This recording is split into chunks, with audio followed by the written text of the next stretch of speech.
Hello! I've had a lot of questions about assembling the faceplate on the T50 Brewster, and I'm going to do one for you right now in real time to show you it's not that difficult and to make sure that you understand what needs to be done. As the parts have been laid out for the faceplate, excuse me. Two things you need to keep, once you've got this thing completely cleaned up, two things you need to check for. Make sure that this bleed hole is clear by blowing some B12 through there, and the most critical is the hole that goes down from the top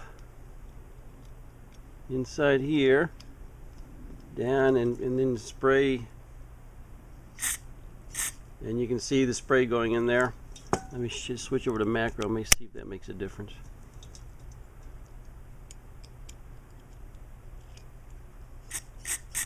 Anyway, that's the most critical thing. Make sure that hole is open. That's that's what lets brake fluid go into the control piston and determines whether or not your booster is going to work. So let's dry this out.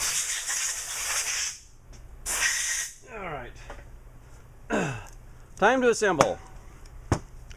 First, on the back side is the vacuum seal, 16 millimeter diameter. If yours is not a 16 millimeter diameter and doesn't fit snugly in the hole like that, then somebody has been in there and modified your booster. What you want to do is you take I like to use a little Loctite, which has dried up on me. Can't believe it dried up on me. I just unclogged it about 5 minutes ago.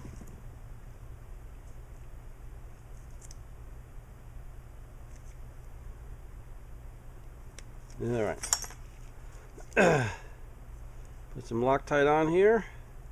That's a little more than I would like, but that came out under pressure because all my smushing on it. Make sure we're on camera. Okay, good. Now we're going to drive this seal into position. Alright, that's flush. I'm going to drive it down just a little bit below flush. Perfect. That's exactly what it's supposed to look like. Put on macro, see if you can see this any better. Okay, and then down looking from inside, you can see we've got a lot of distance between the surface here and the seal. Get the wide view. Alright, now we're going to assemble the inside. What we're going to need here is lubricant. Take a little castor oil, just regular castor oil from your pharmacy. First thing you're going to do is you're going to lube up the O-ring that goes in the bottom. Goes down the very bottom, just drops right down in there. Next up is the beveled washer. This comes in two versions, aluminum and fiber. Doesn't matter which one, just as long as it goes in here. And with the bevel down, yeah, let's show you what's going on here. While we're here, let's show you what's going on. This beveled washer is going to sit down against that O-ring, and that's what you want, that O-ring and that bevel to go together and help seal up. So the bevel goes down, O-ring goes in, washer goes in. Next up is the little rubber cup. To me it looks like a sombrero, a fancy hat, and that goes in just right down inside there, just like that. Next up, you got your metal cup. Some of them are plastic, black plastic, doesn't matter, they both do the same job. That just slaps right in there.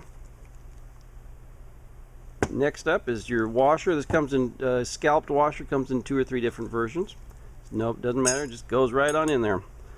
And next thing you got is your snap ring, and that's going to go into this groove down inside here, which I forgot to tell you to make sure the groove is clean, doesn't have any gunk in it. and you're gonna have, and then this goes in the groove. And this can be tricky sometimes, depends on its mood. You get one part of the snap ring started in the groove, and this takes a little bit of pressure because the snap ring is forcing everything together in this hole. All right.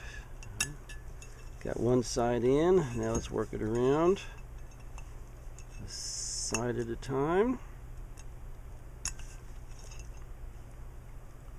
The very last thing you do is we're going to, okay, we got our snap ring in position down there. Get some light on the subject, maybe you can see what's going on. Snap ring down in there. Now the snap ring is